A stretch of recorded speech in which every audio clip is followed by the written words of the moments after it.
selalu sehat ya. Nah, dalam video pembelajaran kali ini kita akan belajar tentang partikularisme kelompok dan perbedaan sosial di masyarakat. Tujuan pembelajaran ini yaitu peserta didik dapat mengeksplorasi keragaman, perbedaan, kesetaraan, dan harmoni sosial dari berbagai sumber. Dan peserta didik dapat menalar keragaman, perbedaan, kesetaraan, dan harmoni sosial di lingkungan masyarakat sekitar. Sebelum kita belajar, kita berdoa terlebih dahulu ya, dan kalian harus semangat untuk belajar. Pertama, kita belajar tentang partikularisme kelompok. Jadi, apa sih itu partikularisme kelompok? Sebelumnya kita ketahui dulu ya arti dari partikularisme. Partikularisme merupakan suatu sistem yang didasari oleh kepentingan individual di atas kepentingan suatu kelompok, baik aliran politik, ekonomi, kebudayaan yang mementingkan daerah atau kelompok khusus. Jadi, pada partikularisme ini bisa menimbulkan suatu konflik. Nah, partikularisme kelompok bisa menimbulkan suatu konflik antar suku, antar agama, antar etnis, atau antar ras juga. Contohnya, pada konflik antar suku di Saltik pada tahun 2001 yang terjadi karena diskriminasi ras baik dari fisik atau terjadi akibat adanya kecemburuan sosial terhadap ras tertentu yang minoritas tetapi memiliki akses ekonomi yang besar dan kuat. Jadi pada partikularisme kelompok ini lebih mengunggulkan kelompoknya sendiri dibandingkan kelompok lain. Jadi misalnya nih, kelompok A merasa kelompoknya lebih baik dan begitu pula dengan kelompok B, sehingga terjadilah perselisihan dan menimbulkan konflik pada kelompok tertentu baik ras, suku, agama, dan etnis lainnya.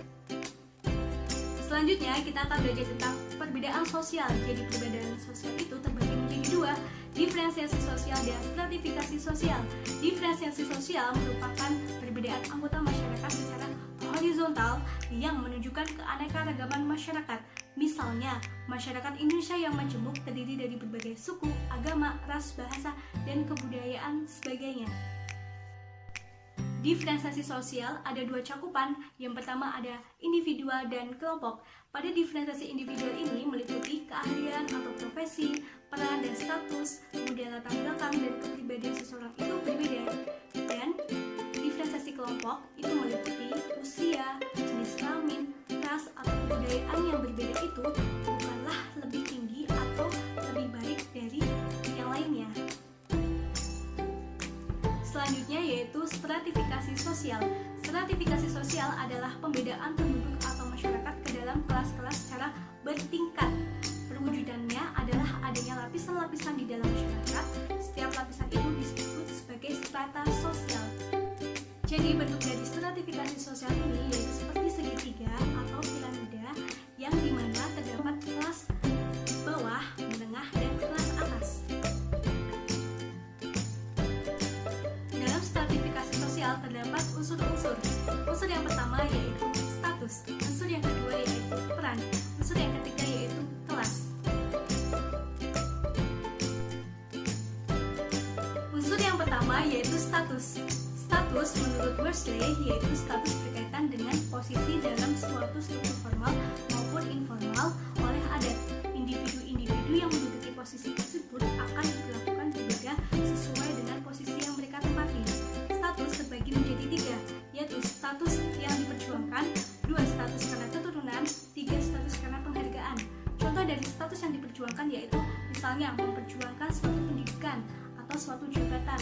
Dalam pendidikan, ketika kita ingin mendapatkan gelar yang tinggi, maka kita harus menuntut ilmu atau sekolah yang setinggi-tingginya mungkin agar gelar kita tinggi. Misalnya kita menjadi seorang profesor atau seorang dokter, maka kita harus menuntut ilmu setinggi-tingginya.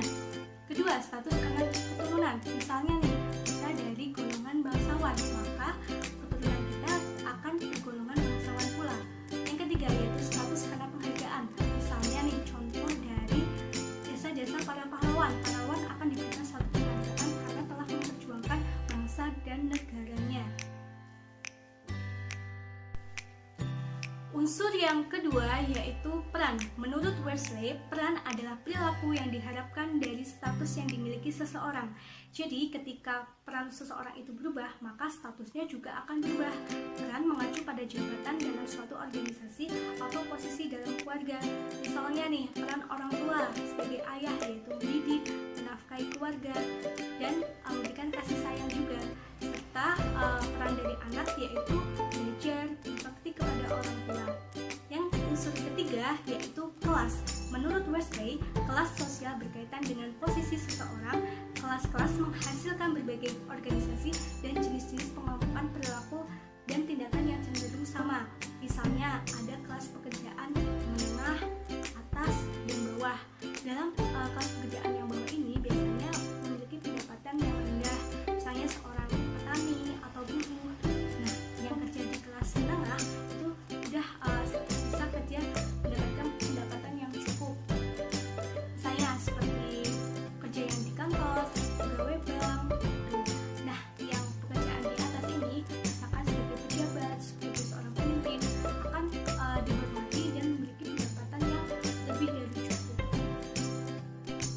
Sekarang kalian sudah paham kan partikularisme itu seperti apa dan perbedaan sosial di masyarakat itu juga seperti apa? Maka kesimpulan dari video pembelajaran kali ini yaitu bahwa setiap individu ataupun kelompok memiliki ciri khasnya masing-masing, memiliki banyak sekali perbedaan, baik perbedaan dalam pekerjaan, dalam budaya, dalam ras, agama. Namun adanya perbedaan itu bukan menjadikan suatu konflik, tapi justru menimbulkan suatu keharmonisan dari keanekaragaman masyarakat Indonesia. Nah, sekian video pembelajaran kali ini. Terima kasih, sampai jumpa pada video pembelajaran berikutnya. Tetap semangat untuk belajar dan tetap selalu jaga kesehatan.